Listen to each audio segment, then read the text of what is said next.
Well, I figured this was video worthy. I don't know if you noticed the difference up front, but no, not the pooch, my Valkyrie. Just finally decided on some mirrors, or pulled the trigger on some mirrors. Went in and got these. My plan originally was to order some of the round style mirrors with the blinker indicator on the mirror, like what I think it's 65 and 66 Mustangs use, because I'm not a fan of the way the rectangular ones work or looked on these. It was either going to be those round ones like that or like the bullet style mirrors. And I was eyeballing some bullet ones that had the blinker indicator because I don't know why, I feel like that adds a little bit of modern to it, and I wanted a couple of little modern luxuries on this car, obviously with, you know, rack and pinion, the coilover suspension. I plan on doing double dome navy, push button, alarm, power windows, and so on later on.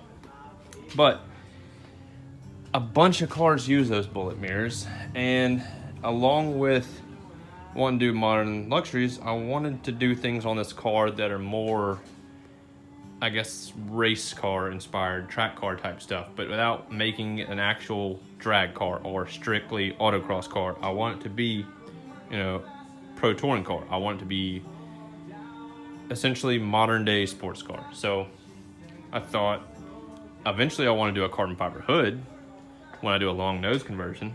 So I thought, why not carbon fiber mirrors when I found these bad boys? So as you saw, they're APR Performance Formula GT3 carbon fiber mirrors. Got them off eBay for roughly $200. Yeah, they're pricey. It's carbon fiber. It's expensive. But when I thought about it, the bullet mirrors, I think those suckers are $250 for the pair, maybe. Somewhere in there, I think. Not positive. The little round ones with the blinker indicator aren't bad. They're about, I think, 50, 60 bucks a piece. They weren't bad at all, but I'm dechroming the car. I don't want anything chrome. Even once I paint it back to its original kind of metallic baby blue, I don't really want chrome on the car. It'll be, you know, gunmetal and brushed aluminum, brushed stainless look. I don't want shiny. I don't know why, I'm not a fan of shiny chrome. That's why I dechromed these door handles and Cerakoted them. That's why these windows were epoxied. It just didn't adhere to it for whatever, but these need to be replaced anyways, because the bottom track that pinches the window, it's kind of, I guess it's corroding, it's bubbling out, and I think that's one of the problems I'm having with my belt line, my weather strip. But new windows are expensive. That'll have to come later. I also didn't really want to buy new windows until I did the power window conversion. And I feel like if I bought the power window stuff, it's going to more or less be sitting in a box, not getting used for a while, because, well, I'm not ready to do that either, because my money needs to go elsewhere. My main focus was to get the car up, driving, running, and I have been driving, and I'll get to that in a sec. But I want to show off these mirrors real quick in this video. So these are real carbon fiber, and they're pretty basic. I mean, it's just a carbon fiber shell. They weigh nothing. They're stupid light. Not that mirrors are going to add much weight to the car anyways, but these are aluminum bases. This arm, I don't even know, maybe it's steel, might be aluminum, it's probably aluminum tube, judging by the weight of this thing. The hardware is all stainless, which of course is a requirement on this car. But the glass is good on them. It's got this blue tint on them. I don't think that's a film. I'm pretty sure that's the actual tinted glass. It's supposed to help with night driving, I think, with like the bright lights. But yeah, got these mounted. They just, original mirrors mount up here, I believe, in this groove. At least that's where mine was before. Mine was only a driver's side mirror before. I had the little remote adjustment knob on the inside on the door. These I had to mount lower because the way this bracket mounts, and it's flat, this curvature wouldn't work. There's another guy, if you follow me on Instagram, I know a bunch of people that watch YouTube probably don't have Instagram. I originally didn't have it for anything more than just looking at funny memes and following a couple car groups that are on there. And I originally made the account, of course, to participate in certain giveaways. Since then, I've started using it to upload pictures and progress of the car. So if you want to check it out, it's the same as my YouTube, Call of George. Feel free to go follow, whatever, so you can keep track with or keep up with me on any pictures I upload. I do put some pictures there on different things that I don't make videos on. So anytime I buy new parts, I'll snap a picture of it and upload there. But anyways, these mirrors got uploaded on there the other day. So if you follow me on there, you would have seen them. But I think they look good. Don't mind the look at all. I was worried at first that they would kind of make it look a little ricey, or I don't know, just wouldn't fit. But with the all black car, it looks good. So I mean, right now the car's completely murdered out, other than, you know, the wheels that have a chrome lip or a polished lip, and the window trim on the door glass. Other than that, you know, it's blacked out projector headlights.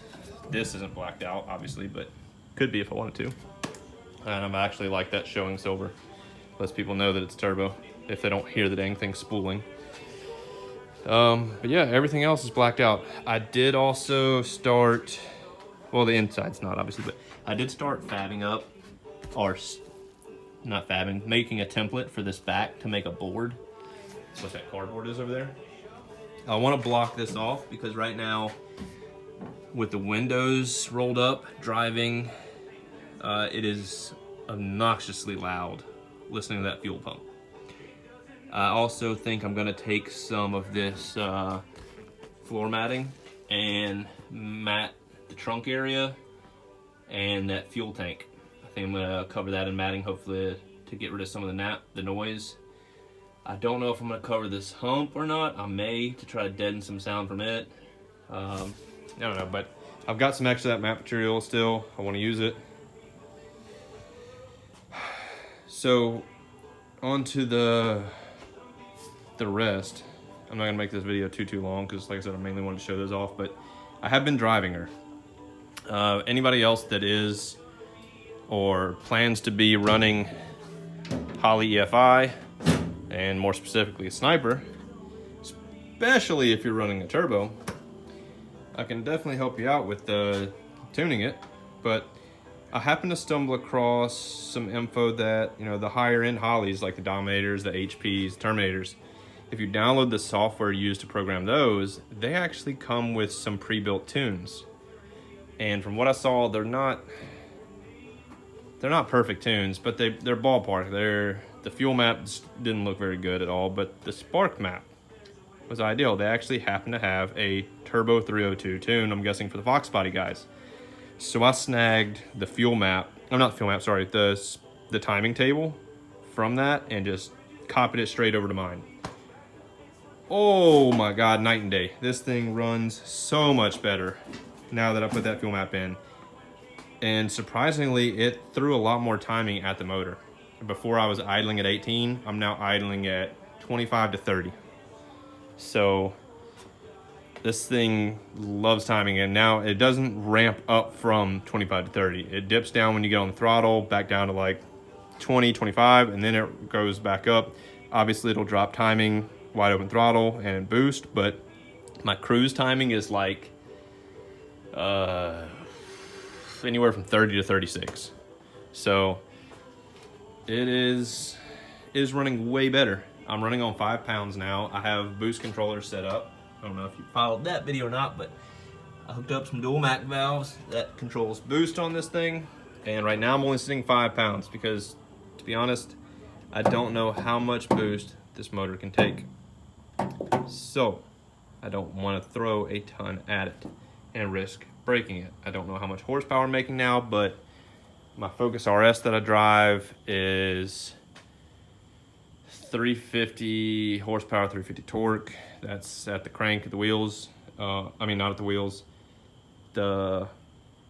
Just guesstimating it from driving the two, this thing will definitely beat it now. So I feel like I'm making close to 400 right now. Just guessing. This thing it might weigh the same. Honestly don't know. Because that other car is an all-wheel drive. It is pretty heavy.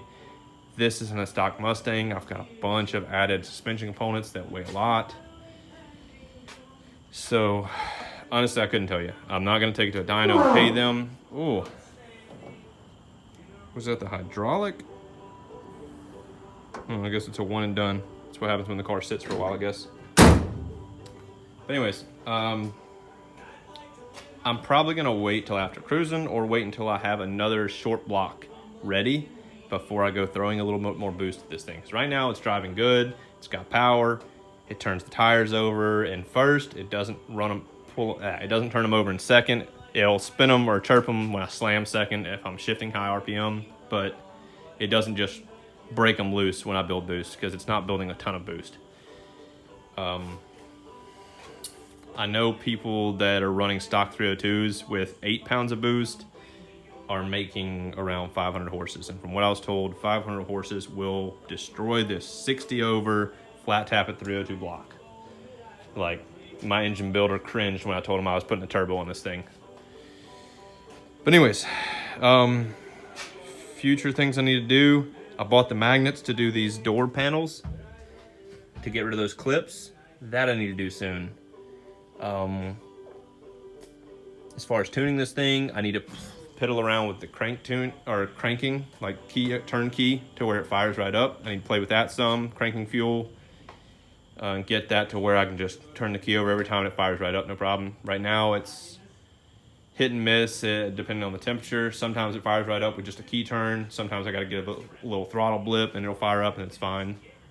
I need to redo the exhaust before cruising time because right now, if you watched before, yeah, it's low. It dips down a lot lower than what you see right there. It dips down low to clear that frame rail. I need to fix that. I bought some pie cuts. I'm gonna route it under the car like it's supposed to be. I might still have it come out where it's at right here, but it's not gonna run along the side of the car, I don't think. Pretty sure I'm gonna get rid of that. This hood, I need to finish. I did the hump, it's roughed. You can see all the scratches all in it. It's not flat, it's not sanded out. This was just a rough, throw it together so I could drive it. I need to pull the hood off of the car and throw some filler on it and smooth it all out and get some paint on it again so it actually looks somewhat presentable. Because right now, these, 60 grit scratches in here are rough. Obviously I still need to mess with doors. That's probably gonna wait till after cruising because I have to pull all the fenders off. My bumper that was put on not too long ago, I have to pull that off again, lower balance, etc. What sucks is I don't even know if these doors are for sure gonna work. I still have another one up front in the box. I think it's a driver door, I'm not even sure.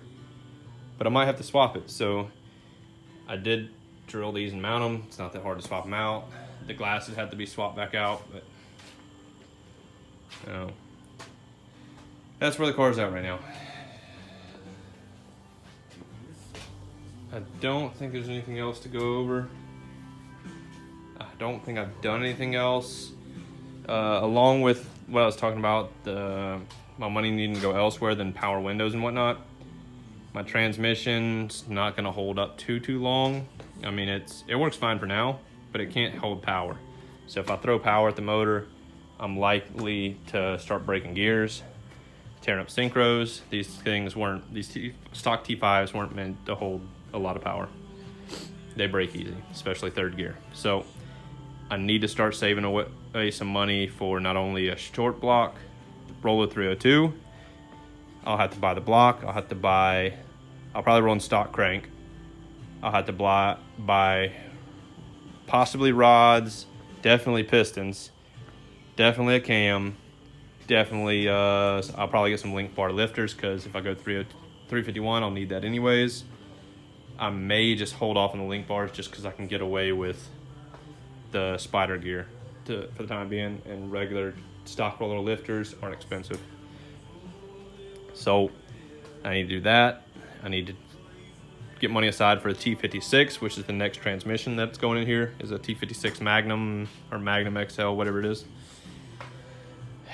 And with that comes transmission tunnel work probably. So the carpet will have to come. I'll have to cut up the tunnel more than likely, do some weld work, put it all back. Then eventually I got roll cage stuff to do because the car is going to get a cage eventually. Still got to buy seats, still got to buy a headliner. Got a bunch of stuff still to buy on this thing. So power windows is definitely not a priority. But yeah, that's where it's at. I keep saying I'm gonna get a driving video. I really need someone to ride with me because I'm not gonna try to hold the phone with this thing and record while trying to bang gears, because it is a manual. I have to shift.